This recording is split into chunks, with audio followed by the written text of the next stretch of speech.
હાલમાં સમગ્ર દેશની રાજકીય પાર્ટીઓ ચૂંટણીના રંગે રંગાઈ છે। દરેક રાજકીય પક્ષ પોતાની રીતે પ્રચાર પ્રસાર કરીને મતદારોને રીઝવવાનો પ્રયાસ કરી રહ્યા છે। સમગ્ર વિશ્વમાં નમક સત્યાગ્રહ માટે જાણીતા દાંડીમાં નવસારી લોકસભા બેઠકના કોંગ્રેસી ઉમેદવાર નૈશદ દેસાઈએ પોતાના સમર્થકો સાથે પગપાળા મટવાડ ગામથી દાંડી સુધી યાત્રા યોજી।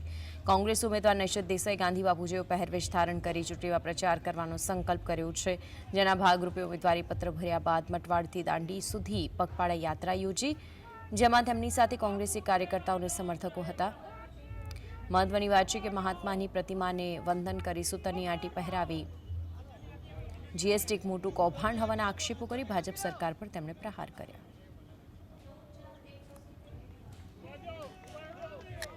નવસારી લોકસભામાં દાંડી ખાતે ગાંધી વંદના અને સત્યાગ્રહ પાછળ એક જ આશય છે કે અમારી યુવા પેઢીને મહાત્મા ગાંધી દાંડી સત્યાગ્રહનો પરિચય કરાવવો છે।